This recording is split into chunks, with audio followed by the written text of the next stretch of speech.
getting to the party, getting kicked off. Shorty hanging by my side like a wristwatch. Told her that I'm up next, just watch. Another call from my ex.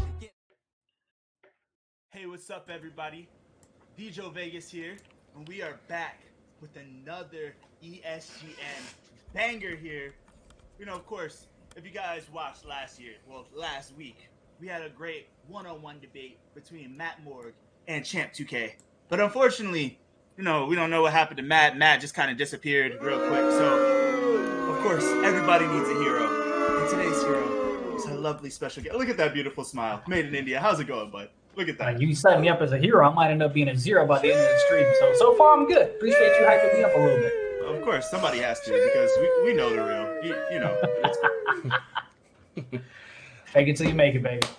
Exactly. That's the way to do it. But yeah, so of course, everyone, this is similar to how we did last time. It's going to be a quick debate show. We're going to go about the different teams that will be played. We're going to go over 3 different teams. We're going to talk about that. We're going to allow Champ as well as India to have an opportunity to speak on each one. Whoever I feel has the best argument will be awarded the point. At certain points of the show, we will actually thank you, Harris, for the sub, man. You know, the chat to make the decision on who they believe has the better take on that one. So, yeah, you know, I don't know what you want to do here, Champ. Do you want to shout out? Okay. All right, listen. Like, you know, I'm gonna pull a little card from BFW Live. Let's see who's all in the chat. You know what I mean? I think that's a good thing. It's important. Obviously, we just saw our guy Harris out here giving me a huge shout out to Harris, all the supporters and all. Shout out to my guy. I see my guy. You know, obviously, I see my guy ASAP King in here. I see I'm Not Slayer. Of course, I see this guy NBA 2K Lab. Listen, I mean, Matt is is in every stream, bro. I don't know. This man has like literally every stream in the world pulled up in one room. He's like in a laboratory, like plotting. I don't know, you know. But you got Universal Phenom in here. You know, Future Sons, Worthing Colt. I see my guy Ye in here. Of course, STEEZO, you know, and many other people, man. But so basically, I just want to explain to you guys. So obviously, we had to make it audible. Matt was originally going to come on, but India is a dog, you know. He comes in clutch, you know. He's coming in the fourth quarter. I don't know what's a great NBA player that was Indian in the NBA that we can compare Made in India to. I don't think there's anyone up to that, but I think there's a dude. He's already dropping off India. Your mic is whoa. What? Whoa. Your mic. Unplug your mic and plug it back in. That was. Jeez. Already. You know, he's starting off well and just dropped the ball. Son, where'd you find this? You might have to reset. Jeez, what in? I've never heard of that's worse than like a Matt Morg microphone. Or I remember Matt way back when he had this. We were doing a mock draft and this guy had like a microphone that sounded like a robot. We can't hear you now. Mic check. All right, there we go. Wow. And you're probably thinking Sing. You think it's Sing, the real big, tall dude who played for the Mavs, I believe? Yeah, and I don't know if it was the Mavs or the Kings, but I know one of them had a really tall dude, and that's what I was thinking of. But, you know, I was going to call it like, hey, like, you coming in to do the thing. I was going to say, like, you know, the Jeremy Lin, it's like the Lin Sanity. We never had an Indian one, unfortunately. Hey, still growing, man. Hey. Thing is still growing. The NBA, so fun fact, the NBA did play their first preseason game in India last year pre-COVID. So fun fact on that. Wow. And that's part of the reason I came up with the nickname. But anyway. I learn new things every day. I did not know that. Yeah. Oh, I thought he had it on the bottom of his foot, kind of like Toy Story, like Andy, you know. Oh, like made in India, like okay. I just pull in little cheats, little tips and tricks. Yeah, nah, we're good. Fire it up. I see Matt's power rankings. All right, let's get right into this. Obviously, you guys see my beautiful power rankings, and we see Matt's. So, obviously, you know, there's a lot of the top 10 is very similar, but there's some people in Matt's top 10 that I just cannot get over. I need to... Yeah. I kind of want Joe to lead this, but, like, the T-Wolves are number 7. I know that you can't say much on that. But India, like, I mean, I kind of want to get your thoughts on Matt's power rankings here with T-Wolves Gaming at 7.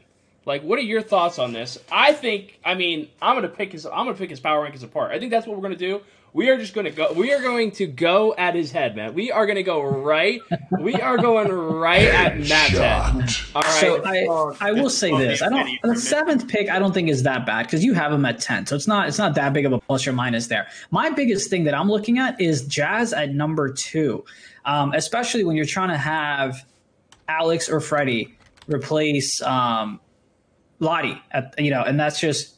You had someone who, Alex, he hasn't played the game as much, right? So how does he kind of step in and take over, especially if the league build is allegedly supposed to be closer to the Pro-Am build? How do you kind of adjust to it and make sure your skill set is there? And then, of course, you have Freddie battling it out for that same position over there. So, yeah, you have Splash. Yes, you have Rhea.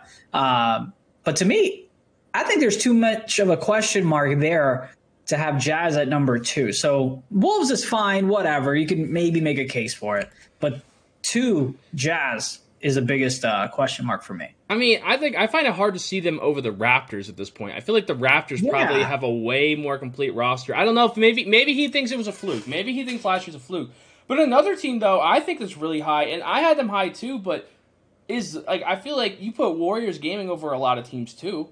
Like, I don't know, like, I feel like, where's Pistons GT? Does Pistons GT not exist? Like, I just don't understand. Like, I just think that, like, out of all the teams you could have picked, like, you decided to throw the Knicks at 9. Like, yeah, I wish he was here. I would love to have him explain it because I really don't know. Maybe this is why he missed out. I don't know. Matt, if you're watching this is where you needed to be. But yeah, I can pull my Matt Morgan person.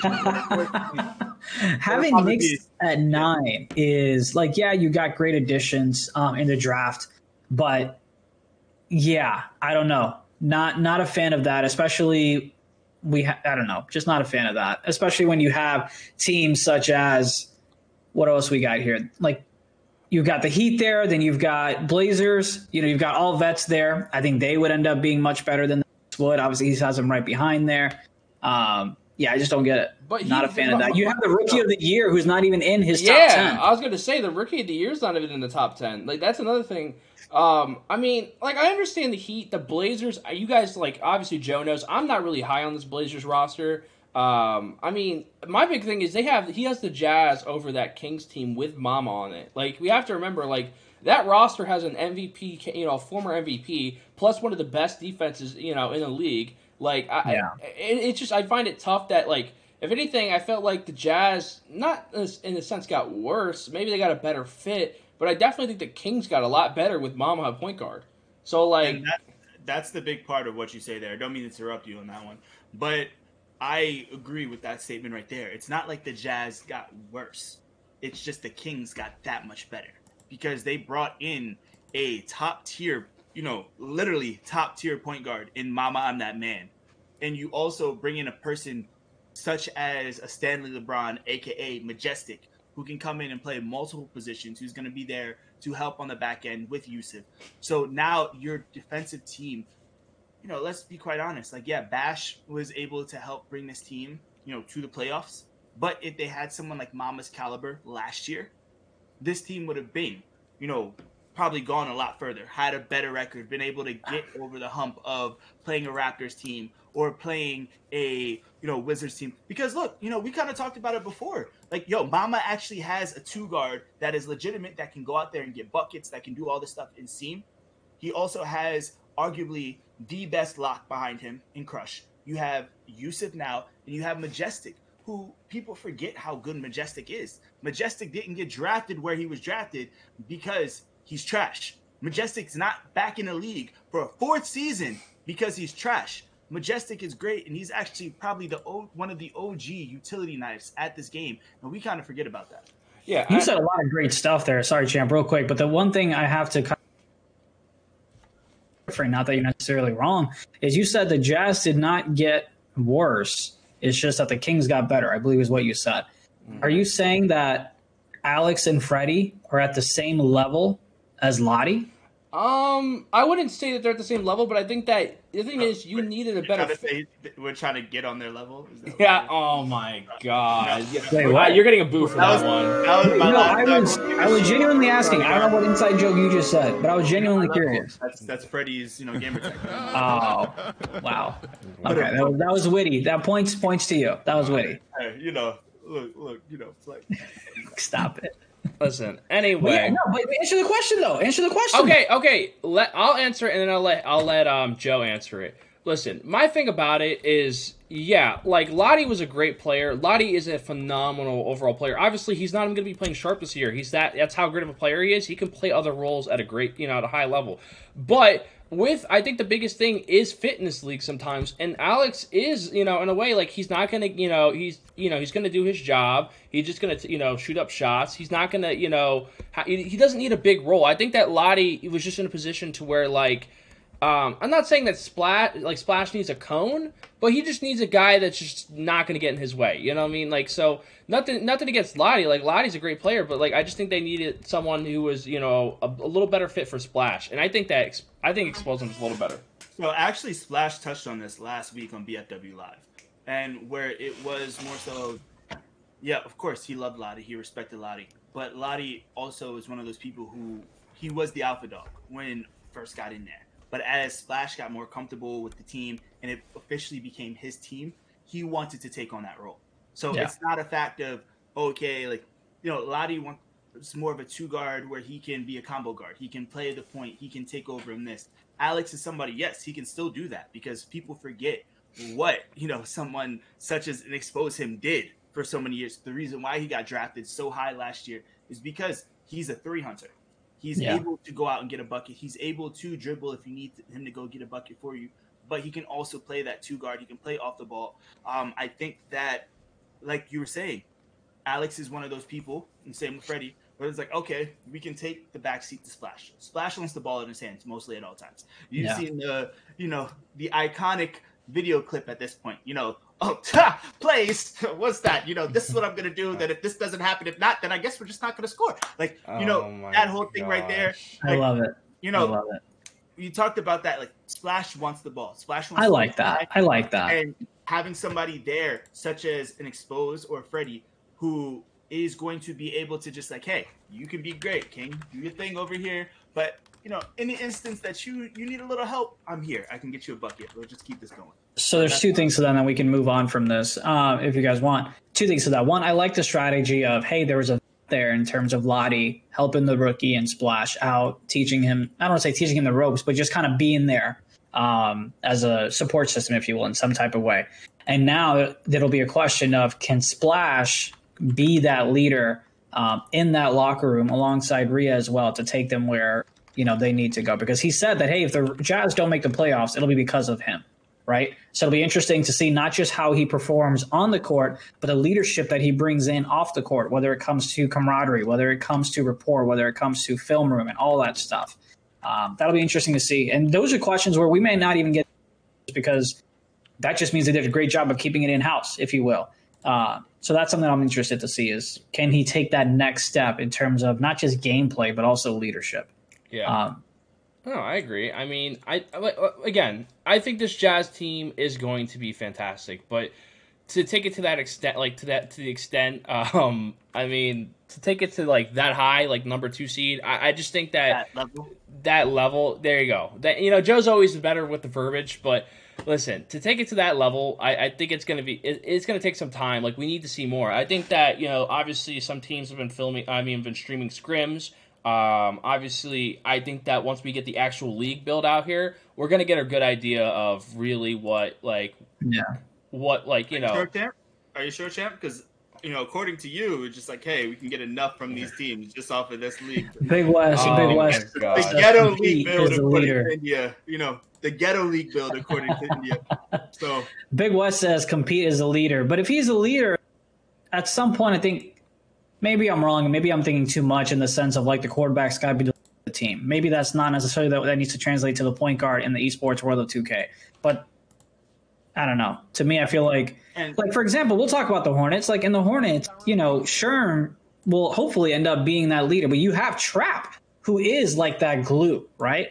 And yeah, he's not the point guard, but I don't know. I feel like at some point, hopefully Sherm would kind of take that role of leadership and lead them to the promised land. See, I look at it this way: too many cooks in the kitchen. Too many cooks in the kitchen. We had to throw a cooking reference out there. But by the way, big shout out to Big West with all the TikTok videos and everything that he's been going. Oh that my last video that you did with the food, I was salivating. I was actually about to do it, but that TikTok video is a little too quick. So if you want to, send me the actual recipe in layman's terms, where I could just slow it down and do it actually, maybe I won't mess it up. But a big shout out to you. But yeah, I just think that compete. That he can still be the leader. He is a leader there, but it's still Splash the team as he's the point guard, like you said, the quarterback, that type of thing. Where all right, compete team, check Splash, but at the end of the day, it's gonna be Splash's team to lead. He's gonna be like the Vegeta to Splash's Goku for the anime reference, because we're talking. Oh my gosh! Didn't watch Dragon Ball Z, but that's fine. Listen. Can we talk about the show now, champ? Did you hear that? Yeah, hang on. Let's get a boo in here for real quick. They didn't have it in India. They didn't have the channel. Bull. That is bull. They definitely did. How you gonna tell me what I had? Subscription because it's everywhere. Look, YouTube TV was not a thing. Phenomenon. Listen, all right, but the only other question I have before we move on for these power rankings is, who is someone like, all right, like, obviously, like, for my power rankings, I have Pistons GT in this top 10. Like, who is someone that's missing from Matt's top 10 that you guys are just like, holy crap, like, what are you thinking, Matt?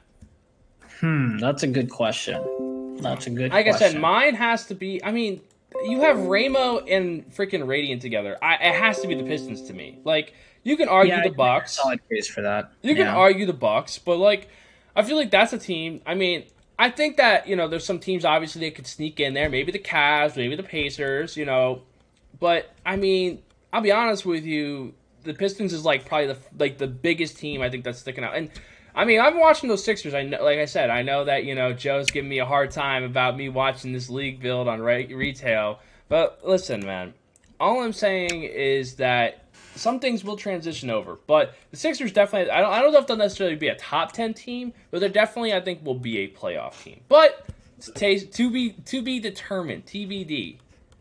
Definitely surprised. I'm not a fan of the PA guy being all about Philly. Talk about a homer pick, but I digress. No, but you can't disagree with that, though, right? Do you disagree with anything Champ? I mean, it's difficult because, let's be quite honest, there's a lot of rookies on these teams. So, but we're not going to give credit to the Bucks, who, they lost Idris, cool, but they brought in a better lock in Lottie, an offensive lock at that. So now they're able to have more scoring. They fixed their biggest weakness, which was that defense. They could score. That was not an issue. And now they bring in somebody in competitive and big perm who can both play the four, because that's what they really need, and really be able to play that slip press defense that San Fam wants them to do whatever. So, again, as long as Reg and A-Rooks are playing at the level that they were playing at last year, is it really fair to have them out of your top 10? Or even, in your case, like, Champ, you really have them below the Pistons GT team that – because, like, one, it's not like Radiant played the greatest last year. We can really talk on that. They brought in a whole bunch of rookies. Again, the Sixers team, it's a brand new team, so we're really going to rate rookies over all of this stuff? Yeah. Cool. Once the internet got better for the 76ers, though, and I don't have the stats on, back it up. But from my understanding, hold on. From my understanding, when the 76ers went from their apartments to the actual facilities that the 76ers had. Done, bro. It's all, they live in a house. They have the facility there. It's all there. Listen, Joe. They went somewhere, because I remember the camera looking. Then in the beginning of this, first 6 games to when they were in some facility or whatever, and I believe it was even Jeff who tweeted out pictures of the ping being a whole bunch and the speed being so I think they definitely went to a different place. That was the Pistons. All I'm gonna say is that PA can. I remember it was Pistons, because I remember Radiant's face not changing. Listen, Pennsylvania internet is terrible. I don't care what anyone says. It's some of the worst internet. My internet is terrible. So listen. I'm sure the Sixers didn't have anything better over there. But either way, I mean, Radiant it's a new year. Radiant did have a good finish to last year. But I just think that when I look at that Bucks team, yeah, like they'll still be good. I think that you can argue them over the Pistons and Sixers, but at the same time, I think that those teams are going to be very close. I don't think it's going to be this big gap between those teams. I think that you could easily intertwine. You could jump. I just think I like the PG center matchup more than I like the situation with Plondo. We talked about this last week, Joe, with the situation. Like Plondo has to come out and play, and he's been playing a lot in this offseason, but he's got to come. He's got to show up. You know what I mean? I don't think the issue is with Reg or A. Brooks. They're going to show up. I think Lottie will be a solid lock, but Plondo is huge. Like Ramo versus Plondo, who are you taking? I'm taking Ramo. Like, Plondo's good, but Ramo's going to win that fight. And this year, I mean, like I said, we'll see on League Bell what really matters. But every year, the center is always one of the biggest, positions. You need a really good center. That's why every organization in this league has a good center. They made sure to solidify that position. You solidify your PG and center. I like the PG center. I mean, obviously the rookie team with the Sixers is a little tougher, but even then, I like Walnut a little more than I like Plondo, and I like Ramo more than I like Plondo. For sure. I still like Radiant more than Reg. I mean, Dre, yes, I like Reg more than Dre, because right now Dre has to prove something, you know what I mean? And you do have Calyrac, who's got to kind of get acclimated. You do have Greenlight, who's got to get, he's got to get a little used to things. And there's other rookies on all those teams, but at the same time, I just like the situation with the Pistons. Like I could throw the Sixers down maybe, but I am really high on the Sixers. I'm on the Pistons for the first time ever. I'm high on the Pistons. Yeah, I mean Ramo's got a legit shot at making the playoffs. And doing some damage there with a phenomenal point guard on paper. Let's see how well they gel and history and all that stuff. Because there's two types of teams. There are teams that look great on paper, and then there's teams that look great on the virtual court. So let's see how that plays out, especially when we get the actual, authentic, whatever Joe. What did you say, Joe? Kung Fu? H-E-T-T-O. Is that, like... Yeah, I was going to say, like, Chinese type. Never mind. We're good. Anyway, we're going to move on to the next portion, which is going to be basically the teams that we're going to be talking about this week. The first team we're going to be talking about is Cavs Legion. And I'm going to let Joe take it away here because, this is the portion to where basically Joe has us debate whoever has the better points gets the points. That's simple as that. It's that simple, guys. Last week, I mean, listen, I took an L, but, Oh, you took an L? Well, you got an easy matchup because I didn't have the Get up. Let me get up. Hold on now. You know what he did? He said, okay, you going Slim Shady? Is that what it is? Like your palms are sweaty? All right. Pretty much. It's all good. So, again. Damn, son. Where'd you find this? But he's hoping to bounce back this week. Of course, it's kind of like how they do in baseball, college, whatever, where they kind of bring in the really crappy matchup that you try and beat up on to kind of build the confidence. Oh, don't do that. Come on. I got a text 10 minutes before the stream if I could hop on. I didn't know what was going on, but See get what it he on. wants. I need a spread. Oh my God. Pat, let us know the spread in the chat below, please. If there's a spread, dude, oh my God. All right, come on, Joe, hit me with it. All right. So, first question. We're going to start here with Cavs Legion GC. Of course, you know what they did this offseason. They had a phenomenal draft on top of pretty much, I would say, highway robbery with trading Fab, getting Fab for 2 first-round picks. That's pretty much it. So you got Fab now. You have Strainer. You have former Defensive Player of the Year, God of 2K, a.k.a. Marcus. You now have the most vocal person, probably in that past draft in Oreo. You have the Spanish sensation, Mario, as well as Big Rim, who was a part of Knicks Gaming last year, who now comes over here to play in a utility role. Now with this entire team and bringing in Fab in that offseason, do you think that trading for Fab makes Cav Legion a title contender? So since champ, you are the incumbent, even though you lost. I was going to say, what? India, you have the floor. All right, does Fab make Cavs Legion a title contender? Man. I don't know. And the fact that I'm struggling with it, I'd say just him by himself, right? We're not looking at the rest of the roster.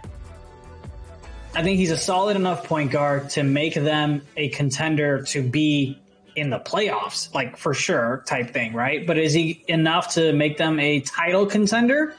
No, I don't think he is. I think there's only so much that you can do by yourself at point guard, right? Look at any of the successful teams. You have to have some help. And obviously they have a solid squad. But to answer the question directly on, is it Fab? No. You have to have a supporting cast, which, he does have, but does Fab himself do it? No. Champ, your response. All right, listen to me, okay? Fab, listen. I know you're watching this, Fab, or you're going to watch this at one point. I love you, Fab. I think you were a great player. But I'm going to tell you something, okay? You're going to have a rocky year. Everyone is expecting this big year out of Fab. I think it's going to come out a little rocky. I think they'll go deep in some tournaments. Maybe they might squeeze out a playoff spot, but title contender, no. I'll be honest with you. I don't know if Fab will ever win a title in this league. And it's not, like I said, I love Fab. I think Fab's a great player. I just don't think that title dream is ever going to come true for Fab.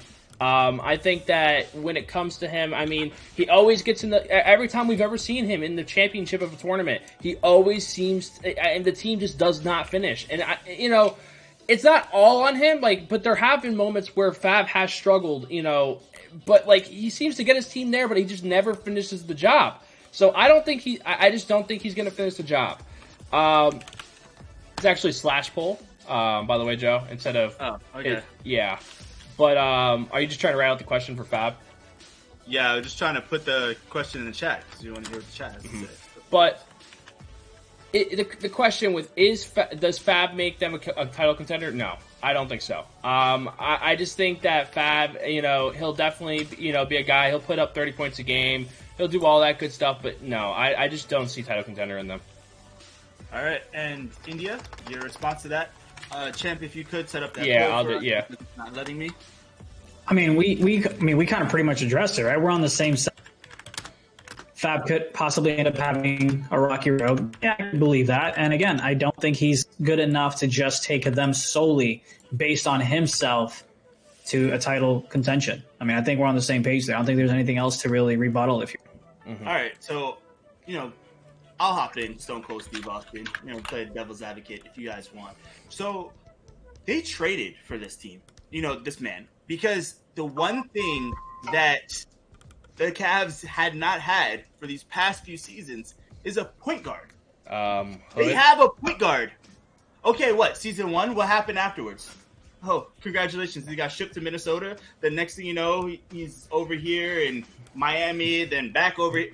The man is just getting thrown around, and now, he decided not to go for the league this year. Cool. But that's it. Yeah. Now they have Fab, because obviously we saw what Doza could do. We saw what some of their past point guards can do. It really didn't do much for them. So you bring in, they did all of this. You remember that they actually tried to trade for this man already once in the offseason, and it wound up failing. And they wound up throwing another trade out there because they wanted their guy. That's how much they believed in Fab. And Fab, not only is he just, he was the second overall pick ever in the 2K League. The man has been putting up crazy stats. Yeah, we know that sometimes there's a little bit of other stuff that comes with Fab, and Fab admitted to himself he's working on it. He's doing all that stuff. But in this league where you talked about, you need a center, guess what? You need a point guard. So I think that, especially looking at this roster and the talent that was selected to complement Fab, I think that this team could be a title contender if Fab plays at the same level he played at for the past few seasons. So if he continues to play like Fab, then yes, this team is a title contender. I agree. I agree to an extent, but I don't think that I just don't think that with all these teams, how good they are in this league, I don't think they have enough. There's a lot of potential, and obviously once this the season really starts in about a week, when everything really gets together. But obviously it's the preseason, but still, we do get a good idea. We'll hear some rumors of who's balling out, who's not. A lot of these old age PGs, people think that, maybe they're falling behind. Maybe it's, these new age PGs is what the future of the league is. So I hope Fab can keep up with them. That's all I hope, for him. But like I said, I don't. For now, I don't think they're a title contender, and I mean, maybe Fab's just gonna have to show me something, but I don't think they're a title contender at this point. Somebody let Landis know, because you know he's gonna clip this and make this into content. Cows do make some noise. Oh, listen, listen. If they get I will make a bet with him if they get a title. I'll definitely, like, I don't know what I'll have to do. I'll just make sure if you try to give dinner to the whole team, it's more than $100, because apparently I got dogged for that. Listen, cheap. I will buy Landis a nice meal at a fine restaurant if the Cavs win the championship this year. All right, simple as that. So, that's not McDonald's, right? Or like, oh, I'm sorry, Five Guys. I mean, listen, whatever. I don't know what type of food Landis likes. He could like. I mean, he could be. I don't know. He might like something like pineapple on his pizza or something. I don't know, dude. Like he might like. I don't know. I don't know what he likes. I think you just offended half the people in your chat. Yeah, I don't know. Like, if that's the case, I might have to end my friendship with Landis, because, like, you know, let me find out. Yeah, I think you need a poll for that now. Do you like? But anyway, let's move on. Because Pat, of course, they were obviously on the same side with that one. I can't award headshot. Now you got to. What do you mean? You guys had the same side. I'm not giving a point to that. Whatever. There's no point there. Yeah, but moving on, what we can do is talk about this next topic, which is still talking about the Cavs. Of course, out of all prospects with, you know, brand, with marketability, with everything, there was really one person that stood out of all prospects this year. And they wound up getting drafted to the Cavs. Mario from Spain, again, Spanish sensation, all of this stuff. A phenomenal player who's been playing there, who's been playing for his FIBA team, for his country. There's a lot of accolades, Ducks Gaming, etc., etc.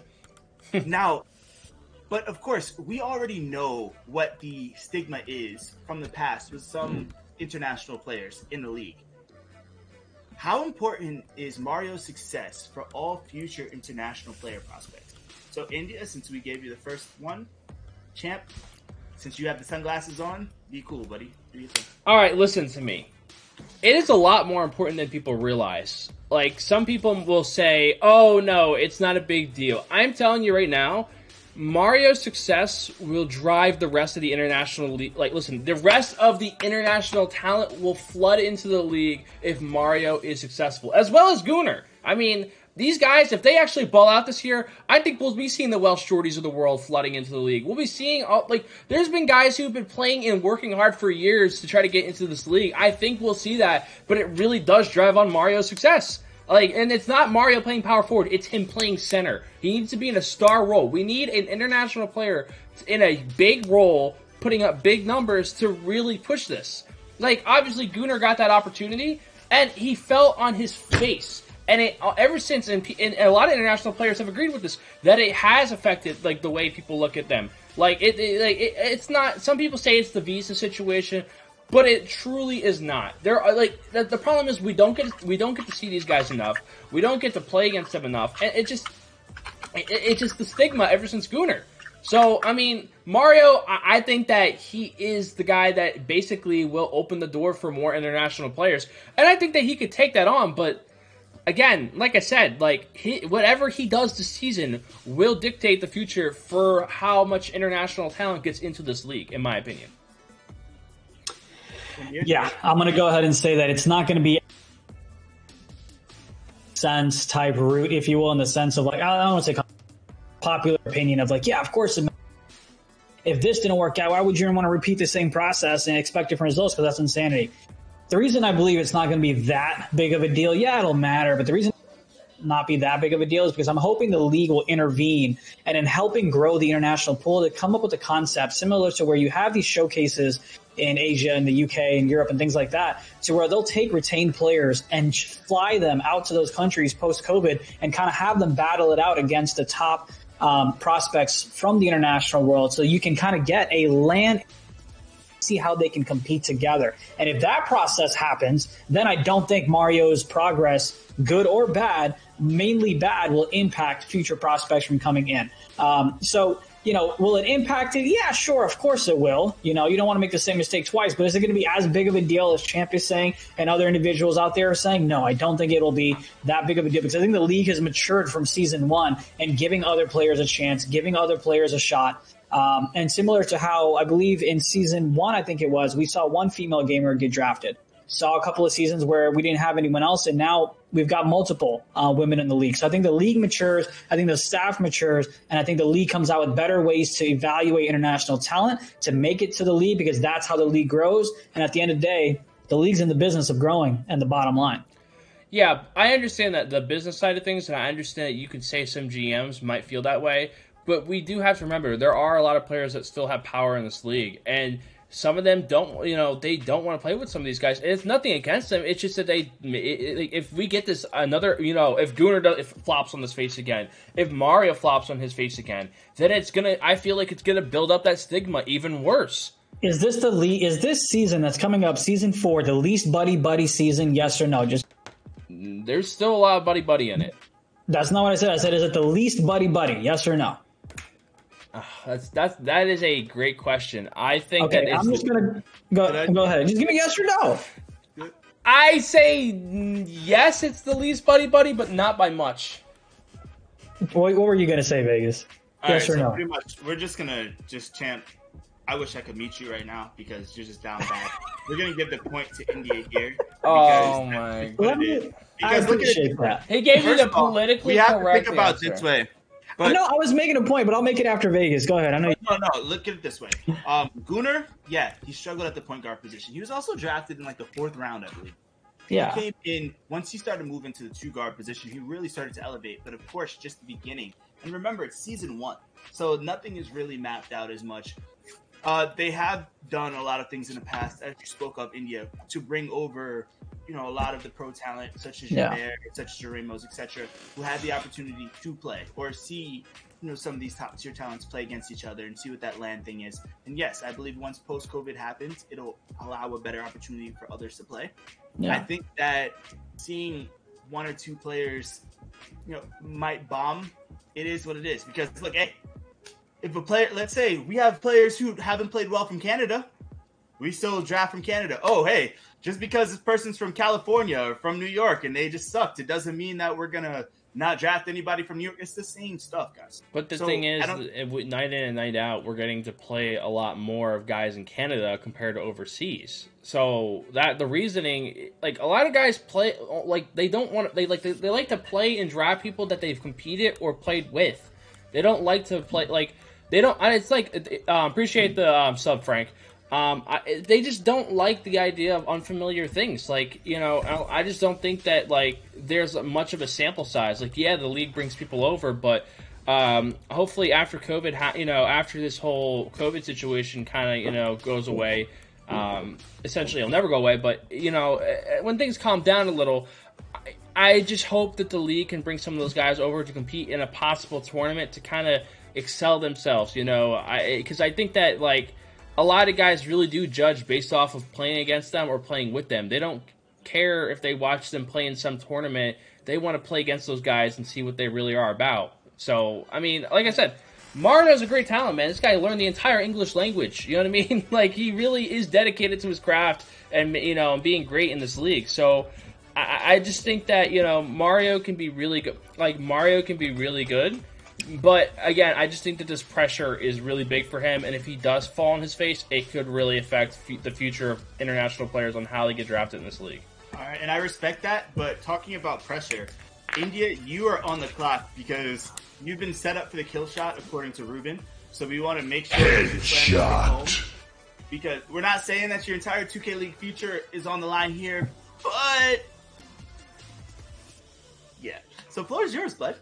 Ruben, if you're going to put me, you got to shoot me a text. I don't know what the kill shot here is. The league has been, this is the least buddy is because you talked about how the players have all this power and this and that, but as the league grows, as the league gets more competitive here, you're going to see less and less influence coming from the players themselves, right? And that's sorry, Ruben he said, what's the single largest problem facing international players?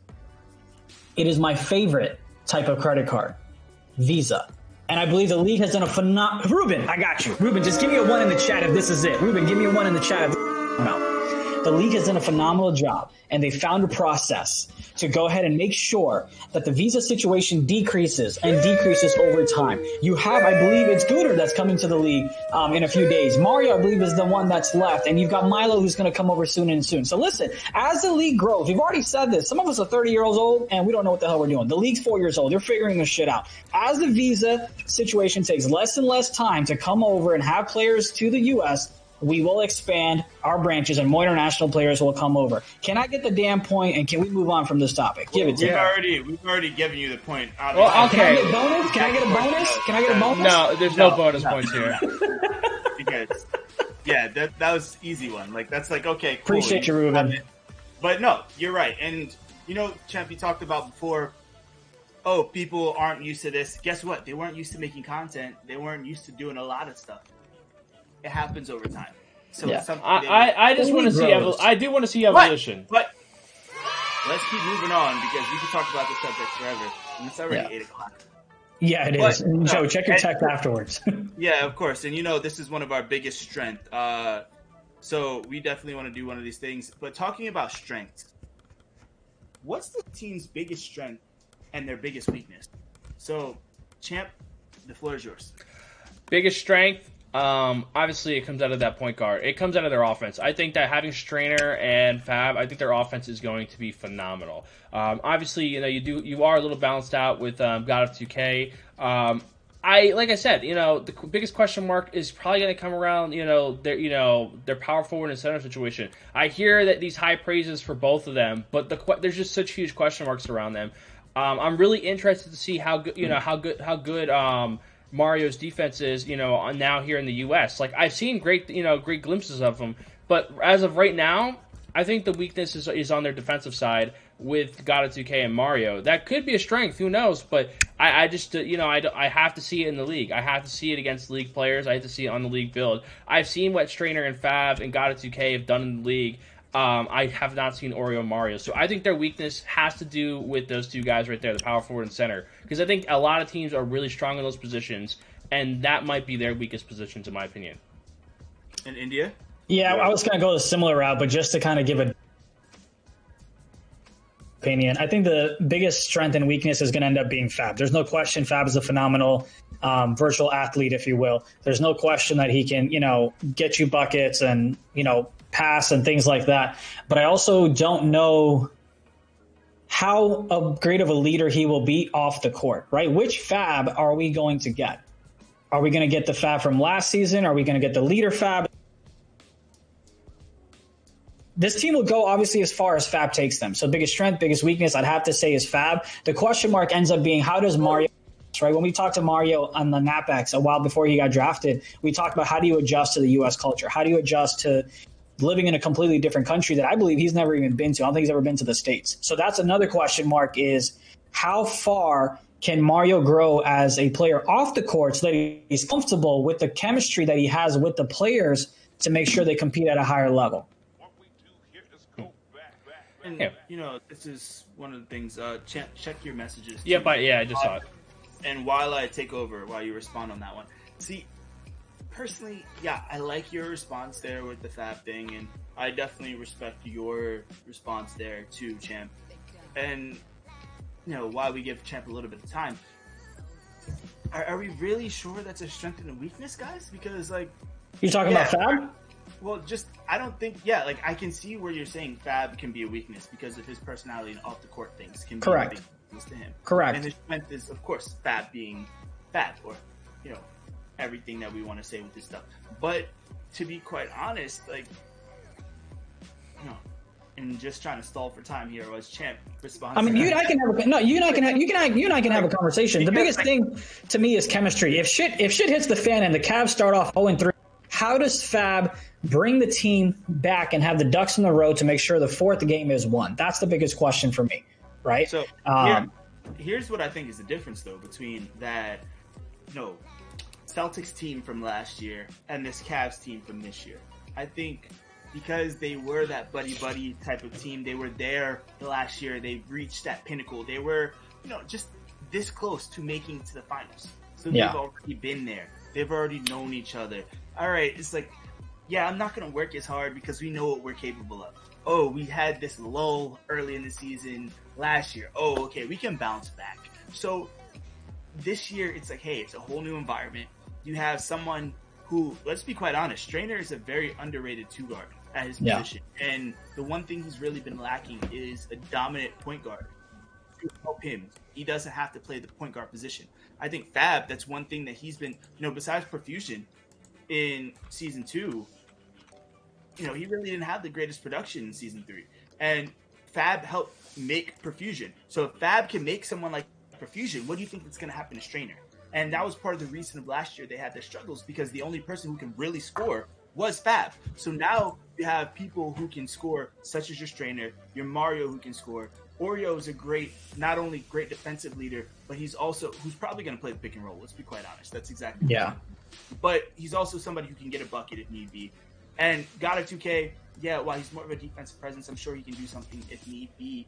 But yeah, that's just my personal opinion. And Champ, are you good to go? Yeah, I'm good to go now. We can move on to the next team, but I need to know, does anyone get a point here? Look, to be quite honest, against being Mario's transition and all that stuff, I would really have to say it's Fab. Fab is make or break for this team. So you're giving it to India? I'd have to, bro, because look, again, we talk about this now. Fab is really make or break for this team. Fab plays like Fab, this team's a playoff team. And Fab plays like Flab, or just whatever Fab played like, just not working well. Damn, son, where'd you find this? This team, it's looking like a completely different ballgame, because what are you going to do? You're going to have Strainer play point guard? They didn't draft the back point guard. They're all in that. They traded 2 first round. Headshot. Yeah. So, Fab is the biggest, he's the strength of this team. I think a lot of them already have a relationship off the court, so I think it should be fine. But Fab is the biggest weakness. So as long as Fab can stay out of his head, I think this team has Let's do it. I'll take the point. What's the next one? Bring them on. All right, the next one is Celtics Crossover Gaming. We have, obviously, this roster. I mean, I'll let Joe go over the questions in the roster.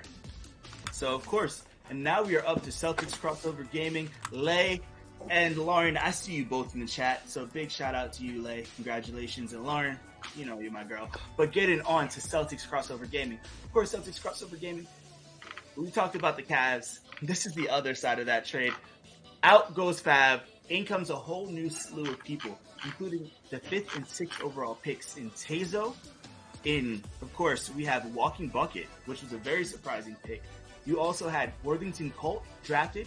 And last but not least, of course, DJ Lay, the highest female drafted ever in the 2K League. So you have those great draft picks who come in with someone FT who was brought in at the last bit, probably last 3 games of last season. He came in and really put the league on fire. He stole the show to the point where he was retained.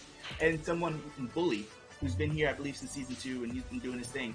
So now, looking at this roster now, over under, Celtics Gaming will get more or less wins than last season. I'll tell you how many wins they have in one moment. It was 4 last season. It was 4-12 last year? 4-12. Oh. Yeah. Go ahead, Champ. All right, I'm gonna tell you guys right now.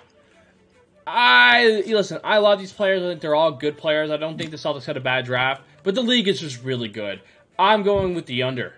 I don't think this team is gonna get more than 4 wins.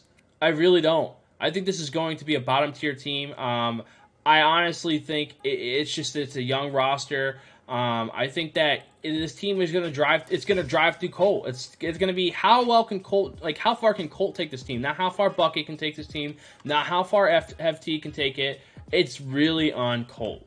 And that's my thing about it. It's hard to drive a team through a center. That's Ramo 2.0. You know what I mean? I think this is going to be like the Pistons GT team, to where you have a really strong, leader at the center position trying to drive his team to success, and it's just not going to work. I think that Bucket's going to need some time to kind of get used to the league. I think that he's going to get bumped around a lot, and I just think he's going to struggle. It's just my opinion about it. I think Bucket in the past, he's been a good player. Obviously, he did take a little break for some personal stuff before the draft. And I'm sure, like, I've seen him in some scrims. He's not looked too bad. He's looked solid. But, again, I just think that he looks a little shaky, and I hope that it's better on league build, but it just looks like Colt is a big part of this team and what their success is going to be, and I don't see more than 4 wins for this team. So I'm going to go ahead and take the over. I think they go ahead and get 5 to 6, and I think there's a reason that whenever we were trying to figure out what the Celtics would do because they were the draft, because obviously we wanted to get a guard ourselves.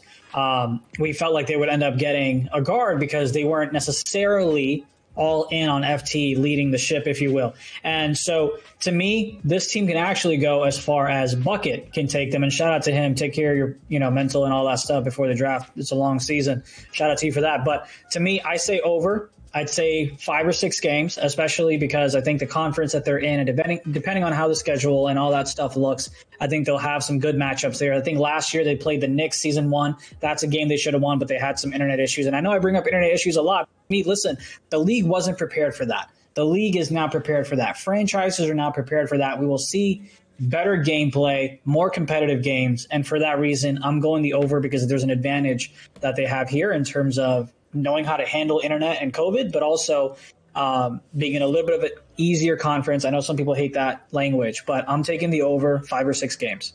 All right, and Champ, your response? Listen, it's easy to take the over. Is it possible for them to get that 5 or 6 win range? Yes, but again, I mean, how did this team get better? You know what I mean? Like, what made this team better than last year? I mean, Fab. I mean, did the team stay flat? I think it got worse, and all the teams in the rest of the league are much better. They're really good now. Like, I think this team is still in the rebuild phase, and they're just not going to be there yet. I think that they're going to be a lottery pick, and like I said, 4 wins is not really hard to get, but I think this team's going to struggle with that 4 wins, especially again, conferences haven't really been pushed, officially what they are, but we kind of have a generalized idea just because who's in the East Coast. This team, right, I think, is just going to struggle. There's a lot of good teams in that East Coast. Everyone talks about the West Coast, but the East Coast is still pretty good too, and I just think the Celtics are going to struggle with that. I think it's going to be their schedule and their strength of schedule that I think they're going to struggle with. So, I mean, again, everyone thought FT was going to be playing point guard, and whoa, look, Bucket's point guard now. To be honest with you, I think this team needs to it's going to take time for them to really, get used and, get their footing, figure out their identity and who they really are. And the thing is, like I said, this team's going to be dried through Colt. Colt's going to be the leader of this team. So I just, like I said, I'm taking a big gamble, and I'm going with the under. You know what I mean? Usually, if these were Vegas odds, I probably got plus 200 right now on the under. And, India, you probably got minus 100 because the over. Well, it's sad, though, because you're thinking about it in terms of odds. Right now, we're taking the under, even though you're not. So, therefore, my play is a smarter one, and I'm sticking with the over, especially if the build is going to be more offensive. Colt has that in his gear. And obviously, FT and Bucket, they'll be phenomenal. You've got a solid lock with STEEZO there. I'm still going with the over, especially if I'm getting it at even odds. Simple. See, this is the way I look at it. And, of course, damn, obviously, son, where'd you find this? Would be the easier way out, 100%. Because obviously, 4, 12, probability's sake. But they were able to draft arguably the second best lock in draft. Because of course we have Crazy, and then someone like Hezi. Because of course, Hezi we're not categorizing him as a lock anymore. So it still goes back into STEEZO being the second best lock in the draft. We have Walking Bucket, who, let's be quite honest, he would have been in the league years ago if it wasn't for the fact he couldn't get past the combine. The skill has always been there. He's been there. He's been around for a while. He was drafted. You have STEEZO. Let's be quite honest. They didn't have 4 draft picks this year. They have 5. I mean, not STEEZO, FT. Because FT was brought in with the final 3 games. So he didn't really have that much. This is his rookie season. Let's be quite honest. He's like a vet with an asterisk. So I wouldn't even count him as a. Was it like a red shirt freshman? I think is what it's called. Yeah, exactly. He's like a red shirt. Okay, you could play 1 game, 2 games before. All right, this still counts. So it's a very fresh team. You have Colt, who he has been in the league before. He was in the league for 2 years, and he wasn't in the league last year. I think, yes, Colt is going to be the vocal leader, but if you've listened to Colt, someone like myself who's actually had the chance to speak and play with them, it was intimidating. Let me not lie. You know, free for all again. I'm sorry, I apologize. But you know, Colt is the vocal leader, and the one thing, if you listen to him, he is there just pumping up Bucket and doing whatever he can for that team, and just making sure he's a positive person. He's a troll, yes, he's forceful in certain things, because if a pro, he's going to hold you to pro standards. But I think he's the type of person who's going to build the confidence for those people. And I think that, let's be quite honest, if you think about that, FT and Bully won them games. At the end of the season, they weren't even point guards at that point. They were just doing it, and it was a chemistry thing. They drafted this year for chemistry, drafted people that they wanted to be in there, and if that was the issue, also volume scoring, they have other options, etc., I'm going to take the over. Even if it's a game over, I'm still going to take the over, because I think the potential is there. Yes, it might be, one season off champ. You might be right about that. But I like the potential compared to what they were last year. Yeah. I love their ceiling. And I'm excited to see what happens when they finally get on the actual league. Mm-hmm. No. It'll be really interesting for me. This is a completely side note. We don't need to dive into this. The Celtics have a better record than the Cavs. Not saying they will. I am not saying they will. I'm just saying it'll be interesting storyline if that does end up happening. You hear that first, ladies and gentlemen. Made in India says that the Celtics will have a better record than the Cavs. That's what he said. That. You can click this part only because this is exactly what he said. This is all that That's a hot take right there. That is a hot take, India. Wow, you come on one show and I think Adam Ruth would be very proud of me. On maybe takes and things like that. I just go with facts with a little bit of opinions here and there. So no, I am not saying that. I'm just saying it'll be an interesting storyline if that were to occur. It's all good. It's all good. It's going to be a storyline that's going to be out there. And it's so great of you to bring that to fruition. And it's going to be a great talking point. So thank you so much, India, for that sizzling of a hot take, because obviously they're only headshot. So, but talking about clips, talking about everything else, we're talking about strong, we're talking about weak. Who do you feel is the strongest person on this team, as well as the weakest link? So, India, since I was just bragging on you, you can go first. Oh, man. I think the strongest person would have to be Bucket, right? And also, mainly, I'll piggyback off of your points and borrow them real quick. Very well would have been in the league if you could get past the combine, right? There are a lot of players such as Czar who kind of had that same hand dealt to them. And I think now Bucket is in the situation where you have FT who, he's not a legit vet, if you will, but he can kind of help you out in terms of hey, here's how it goes, here's how the game played, and kind of those nerves as you get into the first games trying to lead the troop, if you will. So to me, the leader has to be Bucket. The biggest weakness? Man, that's a tough one. I'm not sure. I'm leaning towards FT and I'm leaning towards Bully, just too familiar with gameplay. But it's also one of those things where it's if the Celtics suffer, does Bully come back to the Celtics? Adam, this is for you. So I think for me, it would have to be Bucket being the biggest strength and the biggest weakness being Bully. And that's not because Bully is bad. It's just because I'm looking everywhere else and I can't really pinpoint the biggest weakness, whether that's DJ Lay or whether that's STEEZO or anyone else. If you had to make a Bully, I'd say FT, because here's one thing on FT, kind of like in the NFL, you see it, quarterbacks that are new to the scene, they do phenomenal because there's not enough game film on you. Once you have game film on you, people and teams are able to kind of prepare how you play, how you move, and come at you with everything they've got. So that's the other only weakness I could see is being FT, but I'd have to say Bucket would definitely be the strength. No questions about it. Okay, so I need you to choose one. So Chant can do whatever. Come on. Fine. I will say biggest strength, Bucket. Biggest weakness, FT. Bam. Look, you talked yourself into it. See? Look, I'm proud of you. That's all what happened. All right, Champ, okay. I see your face right now because I guess he took your answer. What do you have to say? Actually, I have a different one than him.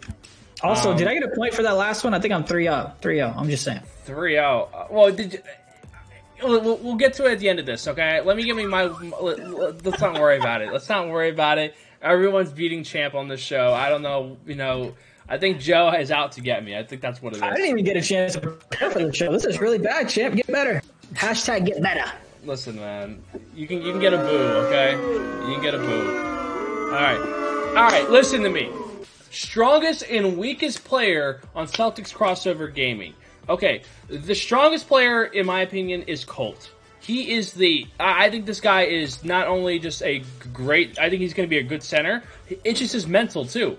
I think that he is the overall strongest player. He's the leader. He's going to be a guy that's going to be play one of the biggest roles on this team. He's going to be pivotal for this team, whether they win or lose in games. I think their weakest player, I mean, obviously you can argue FT, but I personally think it's Bully. I think Bully's their weakest player. I mean, Bully, for a guy that was selected 8th overall, I mean, that was really high for him. And he's always been kind of like a solid player. He's done his job. But, like, FT, I mean, the moment he stepped into the league, he was like a superstar, man. Like, this guy, that we thought he was going to be the starting point guard for this roster. So I don't think at all he's the weakest player on this team. If anything, I think that he might be, arguably maybe the second best or maybe third. I mean, like I said, Bucket, obviously being the PG, that's one of the more skillful positions. So maybe you have to say he's the second best. I don't think he's the best. I think Colt's the best on this team. But like I said, the weakest has to be Bully. I think that, and it's not like Bully's terrible, but he's just average. You know what I mean? He's not better than Tazo. He's not better than FT. He's not better than Buck. He's not better than Colt. He's just average. I mean, so it has to be Bully. So that's my weakest and strongest. I think the teams that, and someone correct me in the chat, because I think the teams that FT beat were like the Hawks, Heat, and some other teams. So it wasn't like he beat top dogs, title contenders, right? So let's filter our expectations with reality, right? And unless someone can prove me wrong, if you can prove me wrong, I'll go ahead and. But from my understanding, FT did not beat the top 9 teams, I'll go ahead and say, based on standings for Season 3. I think he beat 10 through 23. So someone correct me if I'm wrong, please. I have no problem being corrected. Someone in the chat, Champ, Vegas, whatever. And I'll say this. The fact that you guys can't remember, to me, says that he didn't beat the top dog teams, or else it would have been somewhat of a... But again, tell me if I'm wrong. I mean, the Hawks weren't a bad team. The Hawks were 7-9. You know what I mean? They were a solid team. The Heat, you could. They weren't a playoff team. That's what I'm saying. Blazers, they beat the Heat. So that's Heat, like I said, non-playoff team.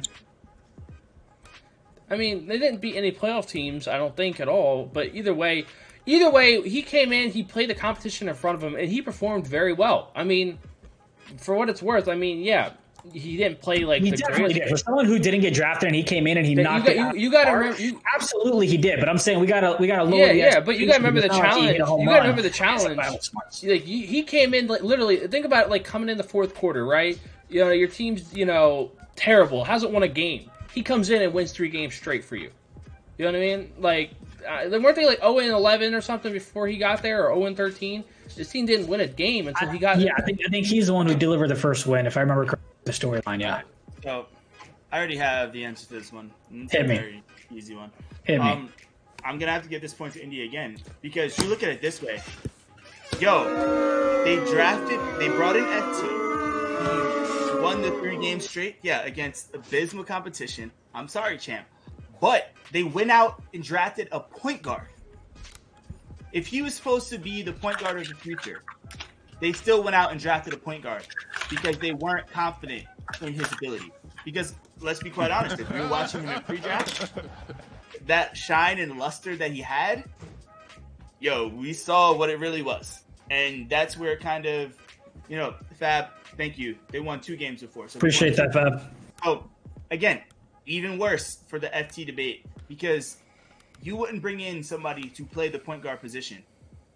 Because remember, originally they were looking at, like, hey, we could draft our center early and then we can get somebody later on the back end to play the 2. And then something magically happened because obviously FT was playing more retail and showing that this might not be the best. So they were like, all right, let's bring in somebody like Bucket, who can command the point guard position, who we know is a true point guard that can do this, and now bring FT to a combo role so he doesn't have to handle all of this. So, and let's be quite honest, if FT doesn't perform, it's going to be a weakness there because who do they have to replace him? That's the biggest thing. If Bully doesn't perform, DJ is going to hop in real quick and do her thing. That's easy. But if FT doesn't perform, who's going to hop in to replace him? Is DJ going to go there? Is Bully going to hop to the 2? Is that what's going to happen? Like, probably Bully's going to hop to the 2. Mm-hmm. So if that's the case, Bully's hopping to the 2, that shows who the real weakness is. And I am curious. Yeah, and I'm going to go ahead and throw a sinker to 2 questions. 1, who do you think the biggest weakness is? Or if you want strength, if you don't want to go that route of baiting. And 2, I am genuinely curious if the Celtics actually beat a top 9 team in terms of standings or a playoff team. Or not. But regardless, give me my 2 points. 1 for the over on. Oh my gosh. Come on, let's do this. I'm trying to go for a 5-0 sweep here. Let's go. And I respect Champ because Champ is actually taking a more difficult route instead of the easier one like you all the time, India. But so we have to give him love there because he's playing the heel and he's playing it very well. Congratulations, you get A for effort. Yay! All right, here, let's get the. There we go. There we go. We have to throw the sound effect in there. That just reminds me of Grunt birthday party from Halo. Shout out to the Xbox days. But moving on. Hey! You gotta love Xbox, man. That's the only time we'll talk about Xbox. And I know I'm outnumbered on the stream, but whatever. We were talking about Walking Bucket and him being drafted 6th overall with his team. He was one of those point guards that was looked at very high. And then, of course, he kind of, like the Avatar, when the world needed him most, he disappeared. Because he was just like, hey, like India was saying, taking his mental, doing whatever. And he wound up still being drafted 6th overall. What kind of season do you think Bucket will have? Champ, I'll give you the floor first. All right, listen to me. All right, I'm throwing on the shades again. I'm throwing them on. All right, let me tell you guys something, okay? Let me tell you something, okay? All right. Let me hang on. Let me make my camera nice and big for you guys, okay? We're gonna cover them up, Listen to me. I love Bucket. He's a great player, man. But the Celtics are gonna struggle, and I think that Bucket is gonna struggle with them. I think that Bucket is going to have a very, very, very bad year. And yes, that is a headshot. I think that the Celtics are going to be really bad. I think that I think Bucket is going to struggle a lot. And it's not going to be all his fault, but it's just, I think that his stock is going to go down. Some people might view him potentially as a bust at the end of this year if the Celtics are really bad. And I honestly think he's going to be in a really bad position. And it's not all on him. I think that maybe Rico will help build him up. Maybe like I said, this is the rebuilding cycle. But he's gonna look like a Peyton. Like, I don't know if you guys remember Peyton Manning early in his career, but he was throwing interceptions left and right. That guy had a terrible early on to his career. I think you're gonna see the same thing with Bucket. His first season. It was only his first season. Okay, but either way, that's what I'm saying. Is he's going comparison? But he's good. Listen, he has the potential to be a Peyton Manning. But the problem is he's just going to have a really bad start. And it's not his fault. It's just that it's his first year. He's got to get used to things. His team isn't that good. And everyone else is like, it's like you got the freaking Space Jam teams basically out here, the super teams. So it's like, listen. All I'm going to say is I think it's going to be a bad year for Bucket. And it's not all going to be his fault. Obviously, it's a team effort, but I think Bucket's going to have a bad year. I think Buckets will end up being like a Sav, where he ends up, I believe Sav was in the Rookie of the Year conversation in terms of finalists, if you will, based on the league. I think that's what will end up possibly happening with Bucket, to where the team may struggle. The team may not do that great, but he will be in the conversation to be Rookie of the Year. And I'd say he'll have an above average season, independently just him. In terms of the Celtics' success, which, is not the question. I don't think the Celtics will be that great. I don't think playoffs, but I do believe Bucket will have a good season enough to where he'll be in the conversation to be Rookie of the Year. Okay, Joe, make this quick because we're gonna jump to the last team. Just so we can get this last team. To be quite honest, instead of wasting time, let's throw this up for the chat because I want to see what the chat says on this one.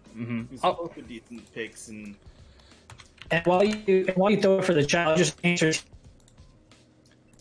Favorite NFL player all the time. But we're talking about, hey, is he going to have a good season? Right? Peyton Manning didn't have a great first season, if I understand correctly. He progressed and he got a lot better. So Champ's just speaking to, I can't believe I'm helping Champ out. Champ is just speaking to how season 4 will go, not if Bucket will be successful in the league or not. Yep. And Fab, you still haven't told us who you believe the big strength or what the biggest strength is for the Celtics. You ain't got to say weakness. But tell us who you think. You played with FT, obviously. You played with Bully. Excuse me. I don't know my voice squeaked there. But you played with Bully. Let us know. But anyway. All right. Listen, anyway, I'm running the poll in the chat right now, but let's move on to the last team. We got 6 minutes left before our guy India's got to go. So, last team. All right, Joe, I'll let you take it away, but it's Genji. of course, Genji. You are about to get dogged on so bad by Harris. Oh my God. All right, so what did I do wrong? Hey. You'll realize it. So, oh God. Oh God. you get into all of this, and now you have him going crazy right now, which is even better. So Genji, Tiger, Shanghai are the next team that we are talking about today. Genji, of course, they're one of the most active teams this offseason, who they not only traded for J Money and Feast, they also wind up trading for Beast Move, who is one of the best, if not the best, two guards in the 2K League. Now, are we talking about here? Do you think that Len is the best asset manager in the past offseason? Champ, you can go first. No, let India go first. I have to figure out what's wrong here. I am worried. It's fine. It's already on stream. You're gonna get shit for it later. Is Len the best asset manager in this pack? Oh my God, yeah, Champ, you're gonna get so screwed on this. Anyway, did I spell asset wrong? No, asset manager. I can't. Let me focus on the question because I do got to get. And look, Len knows I have all the respect in terms of changing the culture and all that stuff. I don't know if we'd be having this question if they didn't get a 1-for-1 for Be Smooth, right? And I think I think Len got lucky, hear me out before you clip me, in the sense that he only had one asset move left. I think if he had more than one, then the Warriors would have wanted more than one, quite possibly, my uninformed opinion. And I think it just happened to be where he had all the pieces in play to where he had what the Warriors wanted bad. And unfortunately, all he could give up was just one pick. And that happened to be the pick that the Warriors desperately wanted to get Hezi. And so to answer the question of, is he the best asset manager? I think he did a phenomenal job. Yes, he did. With the cards that he was dealt and with the situation that he was turning it around, phenomenal. I mean, it was great to see Genji go from where they were last year to now being in these power rankings again on paper. And he's took the dice and he rolled it on J Money. Let's see how he does in the league builds as a point guard. But I will say, yes, he definitely is, because he played the cards well and he played them in a way where the Warriors ended up giving him one of the best players in the league for just one draft pick. Oh, man. I mean, listen, I'm kind of rattled right now because I don't know what is wrong on this screen right now, and it's bad. But I'm going to get into this. Okay, is Len the best asset manager in this past offseason? And the answer is yes. I think that he has made this team one of the best teams in the... What is so far? All right, no, you guys have to tell me now because I am really... Bro. You're making it worse, bro. It's spelled asset with no Wait. Just Google it. I don't know why you just couldn't Google it. I Googled it and it came up. Asset. Ass Eastern Standard Time. All right, cool. That's exactly what it is. I like that. Ass Eastern Standard. You are about to get dogged on, my man. It's ASSET. He went to school for medicine, not English, everyone. So You can't give him too much slack. There's no S before the T, bro. Oh shit! Assessed. I didn't see the. Holy. Okay, you're fine. But answer the question, though. Can I just get the point? Can I just get the grand slam at this point? Oh my god! Oh my god! Oh my god! Oh my god! I hope Harris is not in here. Oh my the god! Champ has, I mean, not the champ. The champ has been more active dogging on you for this than they have been about any. I did not see that. Oh my god! You know, from now on, I think you need to deliberately put in a spelling error so the chat can figure out where the spelling error is. I need you guys to sub up Get them ESGN so my man Champ can get Grammarly, please. Oh my god, dude! Oh my god! All right. I'm just smiling at it. As it Also, your grammar isn't correct. It doesn't make sense. Can we talk about this off stream? Yeah, Just move on. Answer the question. Okay, all right. Little victories. You know, I'm about to get. I can't get shut out. Okay, is Len the best asset manager? Yes, he has been the best asset manager in this offseason. Not the best assessed manager, but the best asset manager in this offseason. He's made this team go from a bottom team to a championship contender. I think that with this roster, obviously turning over, you have 3 people who are former NBA 2K League champions. You have a guy who was a runner-up, Be Smooth. And then you have Bumpy Don, who's one of the best power forwards literally in the entire draft. I mean, I think he was one of the best, you know. Like I said, and you throw on that guy Saucy on the end, you know. It's a very good roster. He's really turned his team around. Obviously, it comes down to one player, but we'll get into that. But, yes, I think that he has had the best offseason out of everybody. And your response, India? I mean, he pretty much matched mine, so you're not going to say exactly. 4. I think that's what a lot of people have them in their power rankings. I believe they end up making the playoffs as the final 2-3 teams, perhaps. But I don't think they'll be as great as everyone's expecting, especially if Gen G, who apparently is not in LA anymore, ends up in the Western Conference. Would not shock me if they miss the playoffs. I don't think they will. Do not clip this. But I do believe they'll end up being the last 2 to 3 teams to get in the playoff. So just to go over all of the moves that they made in the offseason, you know, big shout out to shootmorethrees.com because that's where we're finding a lot of this information. Solid site. You're our guy, even though you don't show your face or love us that much, but we still love you. But I think you do not talk about Josiah like that, please. Thank you. But we digress. So of course, Gen G traded T-Wolves Gaming for J Money and Feast. They got a 22nd and as well as a 22 second round selection. The T-Wolves received Kai, the number 30, and Gen G's 2022 first round selection. They also traded Jen for the number 35th overall pick or number 35 overall pick. They also traded the third round selection number 35 for the 47th, the first round selection 47 from Nets Gaming Crew. So they've been moving as well as number 3. So they have no assets whatsoever. If we're talking about all of the teams, because like, hey, even the Hornets still have assets. But talking about moves that they're trading stuff for future picks, they still have, I believe they still have a first round pick. I'm trying to look at all of the asset trackers and things like that going on. They're making moves. Mm-hmm. I think the biggest thing, though, Joe, is the fact that they were able to bring they have Beast Move. You know what I mean? That was one of their biggest moves. Bringing that guy in and just throwing him on a roster full of guys who are champions. I just think that was one of the best moves, and I honestly think they got a fantastic deal for him, in my opinion. I will say, shout out to him for the culture that he's built. Turn up in J Money, obviously champions, teammates, and now you've got great personality. And Saw and Bumpy and Be Smooth, and so he really did a fun turning the culture around, and I hope that leads to great gameplay on the court as well. Of making sure you like each other, you gel well, so that you're committed to the same goal and not really, on each other's asses over every little thing, if you will. So shout out to him for doing that. That's I think the biggest props to him is turning that around. I think that itself is why he is the best asset manager, because he was able to turn the. Not he's just got happy-go-lucky guys. He got guys that can also hoop and are champions. So the thing that I'm most impressed about is it's not just a win now mentality for him. He's looking towards the future, because if we look at it for the 2022 draft, they have the Nets Gaming Crew first round pick.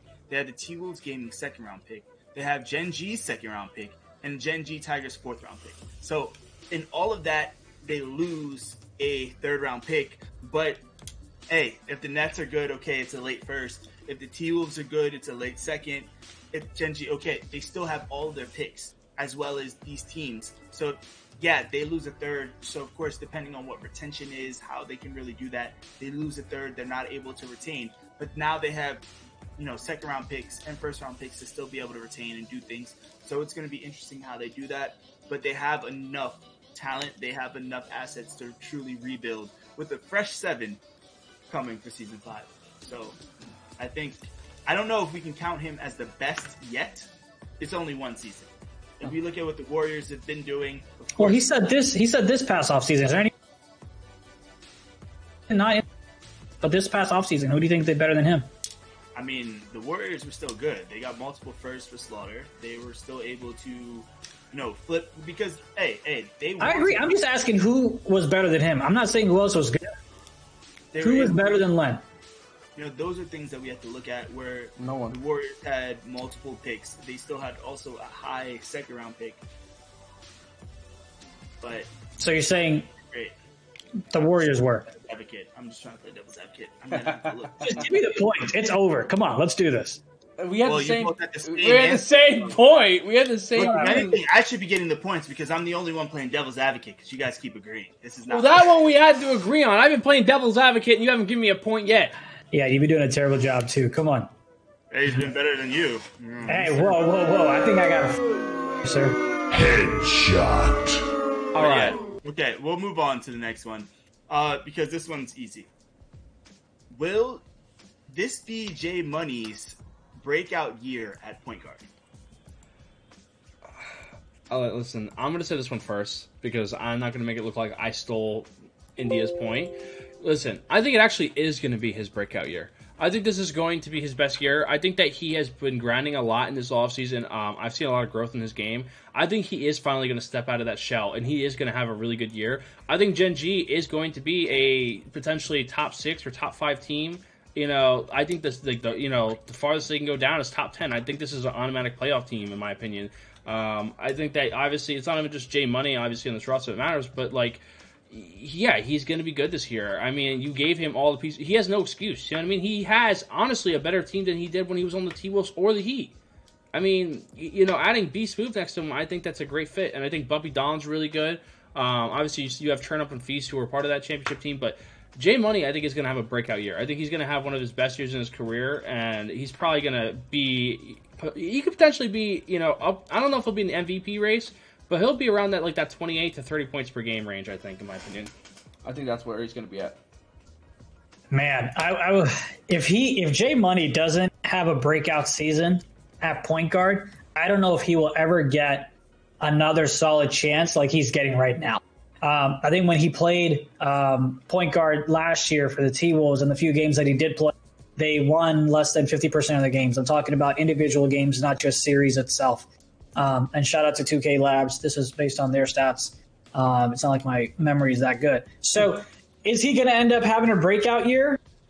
I sure as hell hope so, because you've got a solid squad here, not just in terms of the 2 guard, but in terms of the defense that you have, the championship experience that you have on the table. And, I mean, if this year isn't it for him, I don't know. I don't know what Season 5 looks like with him at and maybe he gets traded for a draft pick. I don't know. It's all speculation, but I don't think this will be his breakout year in the sense of will he be an MVP conversation, but do I think he'll be good enough to go ahead and be a playoff team with Gen G? Yeah, because, I mean, how can you mess this is my thing.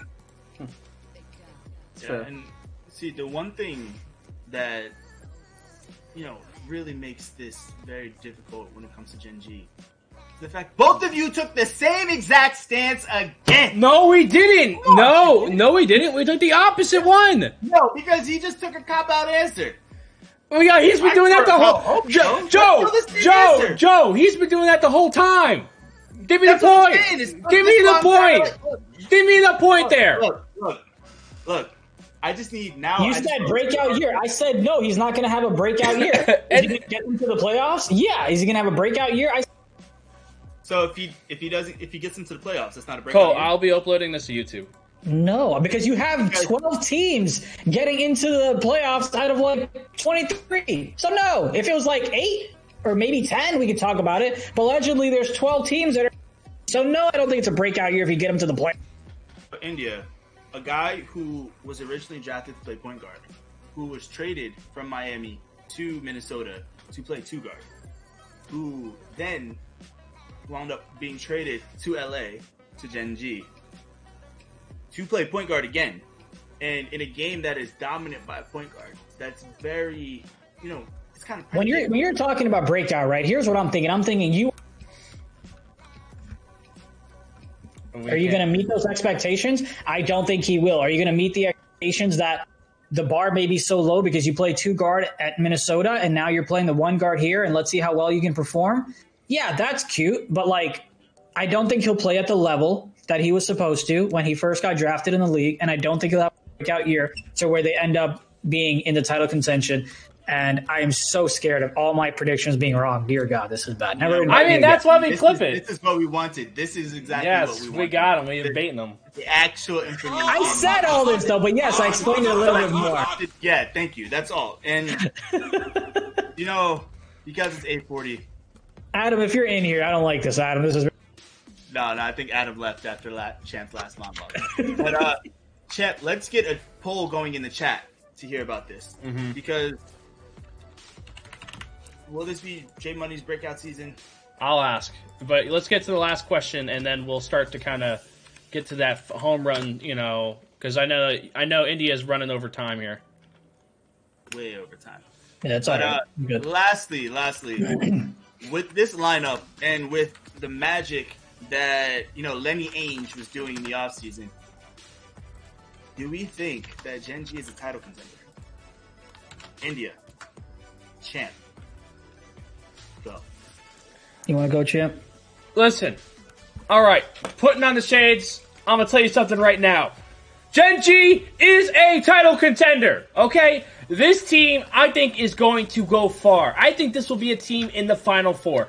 Maybe, like I said, I think there's a very good chance this team gets to a title. I mean, Beast Smooth's been there before. I mean, shoot, Feast and freaking Churn Up and J Money have won it. This team is, listen, they have it in their DNA, all right? They got to go out there, and they got to get one for Beast Smooth. Do they win that championship?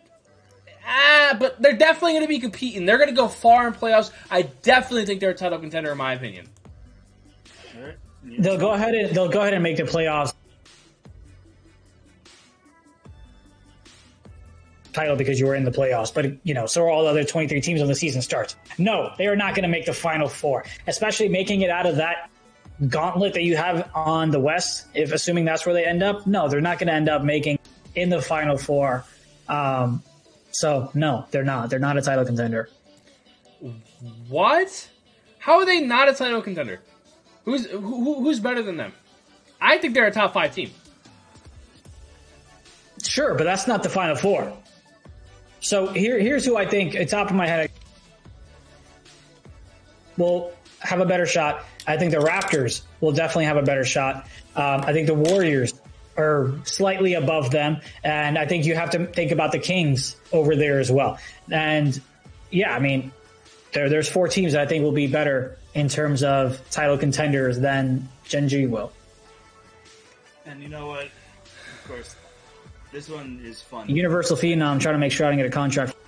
Appreciate it. Hey. And look, this team, as you stated earlier, 4 players who have been to the top. 3 that have won it. 3 that have played with each other in the past.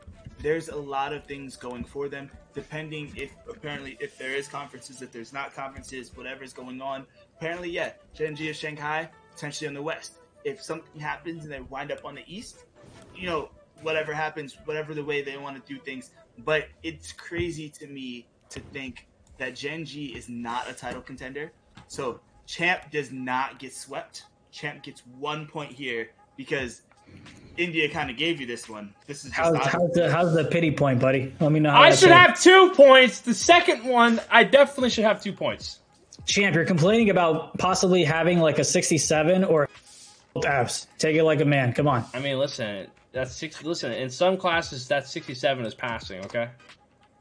Man, whatever class you went to, whatever school you went to, please let me know. Do you know how pissed I was when they changed like a 69 into being an F? I was like, what is wrong with the world right now? This is what I'm about? Anyway, listen. All right. We are going to wrap it up. Joe, would you mind doing bench start cut with me, or what should... Sure, if you give me 5 minutes. You have to go. Are they doing BFW live with you guys? No, we are off tonight. Not me tonight, yeah. Okay. I just have to go make sure my dim sum is, pretty much. Oh, yeah. Are you Uber Eatsing that, or what's going on there? Oh. No. It's getting made. Oh, it's getting made. You want to tell us a little more? Live on stream with 35 people? Nope, I'm good. No. You do the Derek Jeter route, it's all, I love it. But yeah, it's all quiet. I love it. Well, this was a pleasure. Shout out. I think he had Jazz. I had number 2. I want to know why you had the Knicks that high. There were a couple of other power rankings that I didn't really agree with. So, Matt, if you're watching this, what's going on in your head there? This was fun. This was great. And Big West, I'm wondering who's making it as well. He won't tell us. I don't know what's going on. But all I know is right now I am 0-2. This is just bad. Yeah, I'm down bad, man. It's I don't know, man. Here's the thing. Here's what I would love to do, Chip. I would love. Damn, son, where'd you find this? If we could put them. We talk about how analysts just give their opinions and they don't really get held accountable and this and that. I've said some things today that I would love to know if I'm held accountable. See if come August, September, whenever the season officially ends for season 4, what our takes were and if we were accurate or not. Right? Let's see. I'm willing to put my neck out there in the sense of all I'm saying, India, is this is all on YouTube and you can go back anytime, and that's the best part about it. Episode 1 we had everyone went there and they were checking that out. Episode 2 right here is going to be uploaded to YouTube. Make sure you guys check out ESGN on YouTube. Obviously, we're gonna look back on these takes and we're gonna listen. We're going to watch it. It's going to be a funny thing to go back and watch. I know some players are going to go back and watch it, and they're going to clip me saying something. It's going to be great. I can't wait to be in someone's highlight tape. That's all I know. Listen, if you're in someone's highlight tape and you're starting out the highlight tape, you know you're doing something right. All right? Yeah. And I can't wait for all of the players from the Celtics, the Cavs, Gen G, the fans, the coaches, the organization, the entirety. They all come with the pitchforks and torches when they prove you all wrong. So, let me go ahead and get my 10-second. 4K camera. This is my 10 seconds of fame. I think Gen G will be a title contender. I think the Celtics will be a title contender. I think the Cavs will be a title contender. Yeah, clip all that. I'm good now. I already said it. That's cheap. Yeah, where'd you get this guy from, man? Get him out of here. There's a reason that Matt is a starter and I was just a bench, okay? No, you played left out because that's where you were before this. Let's be honest. Like, it was just Damn, yeah, I mean, son, I was like chilling and this? Champ's like, yo, you want to come on? Go ahead and say some shit. Listen, man. You had a good time, man. It's a fun time here. This was fun. This was definitely fun. Shout out to you guys, though, for saying even if you're wrong. I think a lot of the Twitterverse has opinions, but they're not, they'll say it after the fact. So shout out to you, Vegas, and Matt, and anyone who does it, because at least you're saying it beforehand and not just after the fact, I guess. The old saying, of course you can say it because it's not a 2K League broadcast, opinions are like assholes. Everybody has one. So. And on that note, we are going to sign up on this episode. Unfortunately, we won't do start, bench, and cut tonight, but on the next episode, every Monday at 7 p.m. Eastern Time, guys, we will be doing this show. Next week, we will be having no other than my guy Harris, Sports Dean. He'll be on here next week, and I'll be debating with him. I am not trying to listen. I'm gonna have to bring my A game. I'm gonna listen. I can't go 0 for 3. There's no way I can go 0 for 3 on this show. You lost to the D League, and you bring in Harris. That's a sweep. I'm just saying. Listen, all right. I know Harris isn't gonna take the easy route out. Okay. All right. Listen, man.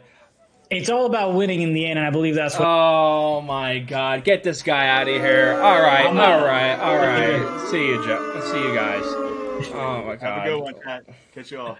Peace.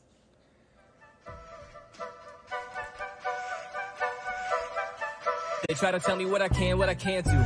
Looking at them like I don't understand you. You never really know what life's gonna hand.